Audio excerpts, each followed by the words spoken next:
Hi అండి, నేను మీ ప్రణతిని. ఈరోజైతే ఏ మసాలా యూస్ చేయకుండా ఎంతో సింపుల్గా వంకాయ కర్రీ ఎలా చేయాలో మీకు చూపిస్తున్నాను.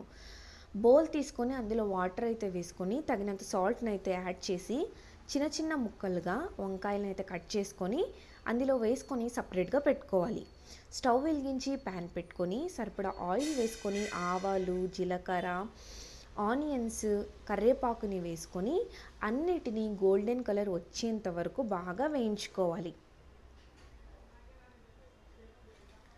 ముందుగానే కట్ చేసి పెట్టుకున్న టమాటోస్ని అయితే యాడ్ చేసి బాగా మిక్స్ చేసుకుంటూ కుక్ చేసుకోవాలి.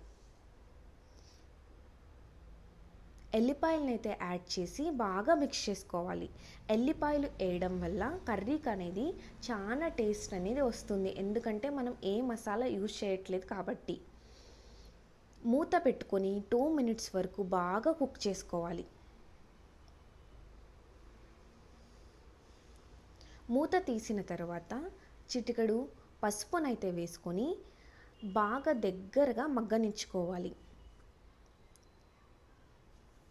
ముందుగానే కట్ చేసి పెట్టుకున్న వంకాయ ముక్కలను అయితే ఇందులో యాడ్ చేసి రుచికి సరిపడా సాల్ట్ని అయితే వేసుకొని బాగా మిక్స్ చేసుకోవాలి.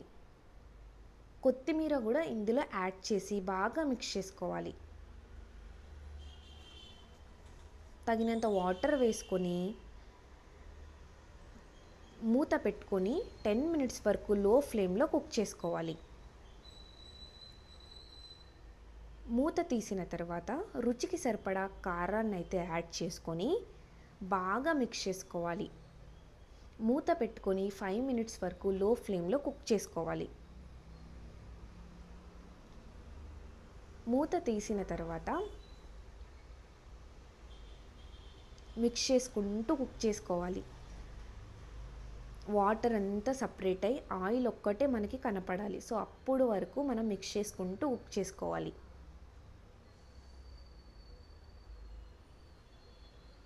చూడండి, ఇలా ఆయిల్ అనేది సపరేట్ కావాలి. అప్పుడే కర్రీ అనేది రెడీ అయినట్టు. సో ఇప్పుడు కొత్తిమీర, మెంతెం కూర వేసుకొని బాగా మిక్స్ చేసుకుంటే ఎంతో సింపుల్గా ఏ మసాలా యూస్ చేయకుండా వంకాయ కర్రీ అయితే రెడీ అయిందండి. ఇది అన్నంలో కలుపుకొని తింటే చాలా టేస్టీగా ఉంటుంది. ఒకసారి ఇలా ట్రై చేసి చూడండి. ఈ వీడియో మీకు నచ్చినట్లయితే లైక్ చేయండి, షేర్ చేయండి, కమెంట్ చేయండి. అలాగే నా ఛానల్ని సబ్స్క్రైబ్ చేసుకోండి ఫ్రెండ్స్. థ్యాంక్ యూ అండి అందరికీ.